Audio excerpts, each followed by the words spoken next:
How are you living this life? Humans, by nature, are purpose-seeking beings. There are grand purposes and minuscule ones. Philosophers or thinkers often talk about grand purposes because they tend to extract grand meanings out of life as a whole.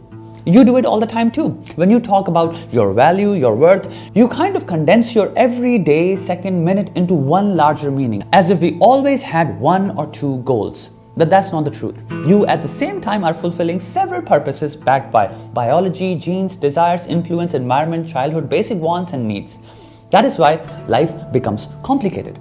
Because it is never one or two things.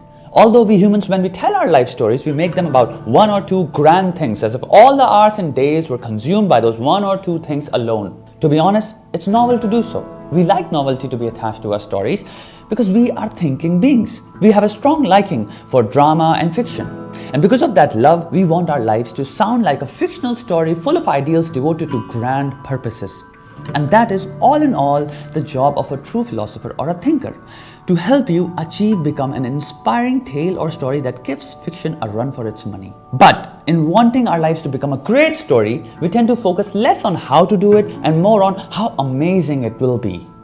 How to do it requires assessment, planning, thinking, patience, persistence, and consistent action. Another thing we forget to count for is our hundreds of minuscule wants and desires that dominate us. This is why all the problems you face are regarding how to do it and those desires and wants that dominate you. The story that you want of your life is very simple. The details that the story leaves out, because they are trivial, are actually what real life is.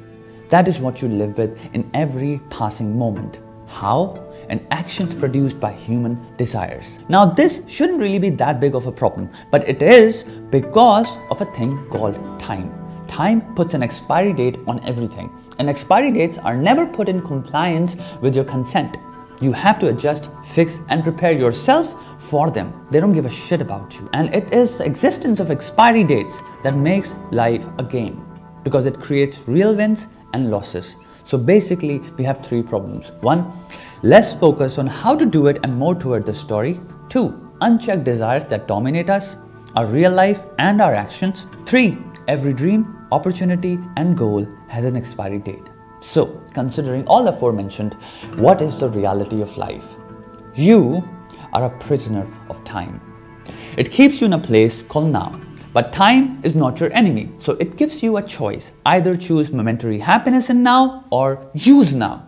Use it to build a better now which will come in the future. And time knows most of us will choose momentary happiness because we are self-serving, selfish morons. You know fully well that if you use now, your future will be 100 times better, more prosperous and rich.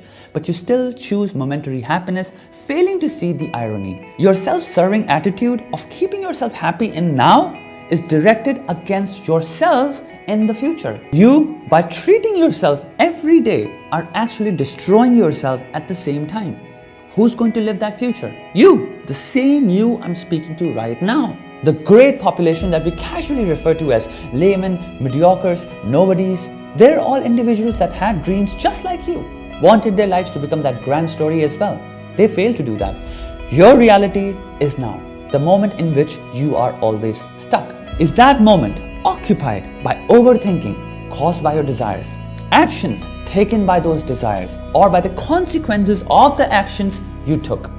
Time doesn't give a shit. Time has turned life into a game by putting deadlines, real wins and losses in a now, just like this one. All the videos and content that you watch to make yourself happy will be forgotten and removed from memory by you. That now will take place not in a distant future. Remember this the next time you pick your phone to watch endless bullshit on it. Don't be like everyone. Make a comeback. You once in a blue moon say goodbye to momentary happiness and start using now. Make a return to that person. Mediocrity is the outcome of choosing momentary happiness. And almost everybody around you is choosing that. One who doesn't gets to rule them because they use their now to build something. I'm sure you have dreams. Why not use now to build them? You have a great day ahead of you and days after that. Brother, embrace the challenge of life. Unite yourself with your dreams and rise above the rest. Every time you look into your phone, ask yourself, did you exhaust this day's opportunities or not? Have you been using your now to the fullest or not? I cannot accept that this day will go not contributing to my future. I hope you're having a great day. Start now. Start using now. You're looking at your phone as we speak. Ask that question. Don't submit to momentary happiness. Seek glory, my friend. And never forget, you are awesome.